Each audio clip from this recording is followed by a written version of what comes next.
Muy buenas tardes. Digo tardes porque estoy preparándolo en la tarde del domingo. Entonces, bueno, tarde del domingo 17, si no estoy mirando mal el calendario, pues preparando esta presentación para ustedes. ¿De qué vamos a hablar hoy?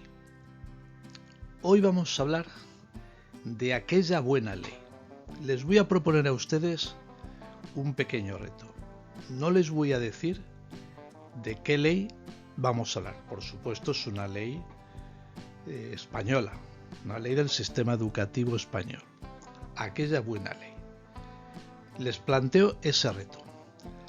A ver si saben de qué ley estamos hablando. Luego al final, lógicamente, desharemos, digamos, el secreto. Como siempre, José Luis Gómez de Agüero de Acuña, inspector de educación, en el canal que se opina muy poco y sobre todo se da buena información. Hace tiempo que no se lo recuerdo. Suscríbanse al canal, activen la campana de notificaciones y por favor pulgar hacia arriba si la presentación es de su agrado.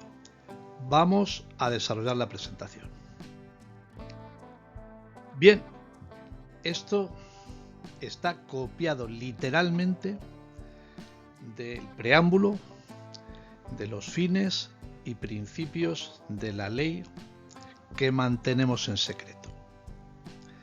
Fíjese lo que se dice: toda la población española será partícipe de la educación general.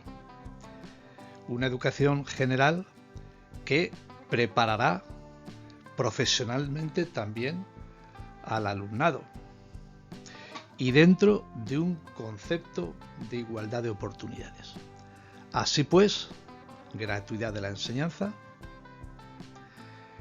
preparación profesional, igualdad de oportunidades. Eso decía aquella buena ley. Pero aquella buena ley además añadía: hay que acabar con cualquier tipo de discriminación y se pretende mejorar el rendimiento y la calidad del sistema educativo, decía aquella buena ley, teniendo en cuenta que se considera en la población española fundamental su formación. Por tanto, no discriminación, rendimiento y calidad del sistema educativo y formación docente, formación del profesorado. Seguimos con los fines y principios de aquella buena ley. La formación humana e integral del alumnado. El otro día teníamos una presentación sobre la formación integral del alumnado y su significado. La promoción social y el fomento del espíritu de la convivencia y la adquisición de hábitos de estudio, considerando el estudio, el esfuerzo del alumno como un valor importante dentro del contexto de la educación. Por tanto, formación integral del alumno, por tanto, convivencia, por tanto, esfuerzo y estudio. Y no discriminación de los residentes extranjeros en nuestro país. Los extranjeros residentes en nuestro país tienen derecho a la educación, decía aquella buena ley, aquella magnífica ley de educación.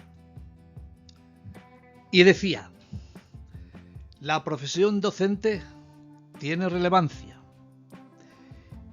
Y decía que el estudio para los alumnos, de alguna manera, tiene valor de segmento de trabajo. Es un concepto importante. El estudio considerado como trabajo. Por tanto, relevancia de la función docente, relevancia del profesorado, de la figura del profesorado. Por supuesto, relevancia del estudio como actividad de trabajo. Ya hemos deshecho el secreto. Aquella buena ley, magnífica ley, era una ley preconstitucional. Ley 14/1970 de 4 de agosto General de Educación y Financiación de la Reforma Educativa. Creo recordar que salió en el Boletín Oficial del Estado en el 12, creo recordar que fue el 12 de agosto de 1970. Pues ya están viendo ustedes, casi 54 años de aquella ley. Y ustedes dirán, bueno, José Luis, era una ley preconstitucional. Cuidado, una ley preconstitucional que estuvo vigente casi 20 años dentro de la época constitucional. El último curso en el que se planteaban enseñanzas de esta ley fue, si mal no recuerdo, el curso 1996-1997. Ya ha llovido, ¿eh? Ya ha llovido. Es decir, que una vez inaugurada la época constitucional, 1978, estuvo vigente, después de la Constitución, casi 20 años más, hasta el año 1997. Bien, las personas que tengan hoy 40 y tantos años recordarán perfectamente lo que era la EGB, la Educación General Básica. Bien, pues este era el diagrama de su sistema educativo. 2-3 años era el jardín de infancia, 4-5 años párvulos. En los 2 ciclos podíamos denominarlo el preescolar. Luego teníamos la educación general básica en 2 ciclos, primer ciclo y segundo ciclo. El primer ciclo entre los 6 y los 10 años y el segundo ciclo entre los 11 y los 13. El bachillerato unificado polivalente de 3 cursos y el curso de orientación universitaria. Y les he añadido además la formación profesional por el régimen de enseñanzas especializadas. Había también un régimen general, que era la formación profesional de primer y de segundo grado. ¿Les suena a ustedes este diagrama?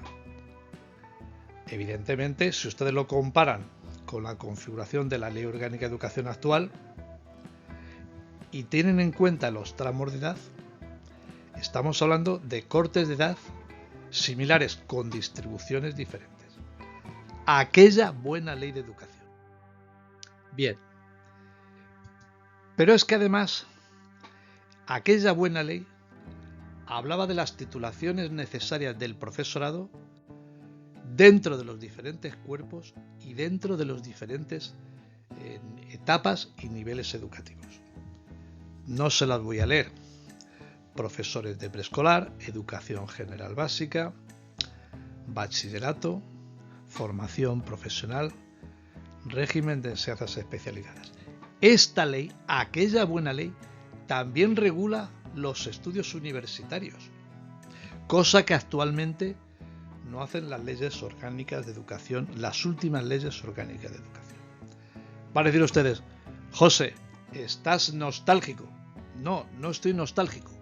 Estoy describiendo aquella buena ley de educación. Aquella buena ley de educación tenía un estatuto del estudiante. Ya era un avance, ¿eh? En 1970 se habla del estatuto del estudiante.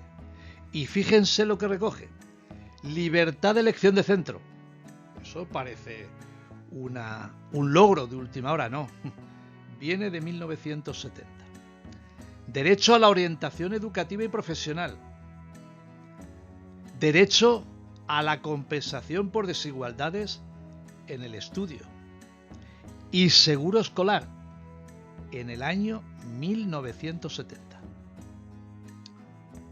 Pero es que además también se hablaba de la inspección de educación. Y si ustedes repasan las funciones y atribuciones que en el artículo 142 de aquella ley, aquella buena ley, se indica, pues vienen a ser similares a las que tenemos actualmente. Bien es verdad que si ustedes tienen interés en lo que es el contexto de la historia de educación en España, de leer detenidamente esa ley derogada evidentemente, pues claro, pues tiene, digamos, unos procedimientos literarios y una forma de escribir, pues que, claro, que evidentemente hoy resultarían ofensivos, ¿no? Cuando habla de la educación especial, pues los adjetivos que utiliza para describir estos alumnos con necesidades, pues no son los adjetivos que utilizamos ahora. Les recuerdo la última reforma de la Constitución, cambiando el término minusvalías o disminuidos por el término discapacitados. Bueno, por ahí van un poco los tiros. Fue una magnífica ley. Esa ley además desarrolla otros muchos aspectos. Centros estatales y no estatales, la universidad, los órganos rectores de los centros no universitarios y universitarios. Una ley muy interesante. Evidentemente ya no está en vigor, pero que me parecía razonable traerla a colación. Poco más que decirles a ustedes. Como siempre, José Luis Gómez de Agüero de Acuña, inspector de educación, en el canal que se opina poco y sobre todo se da muy buena información. Muchas gracias por su atención y tengan ustedes una buena tarde de domingo.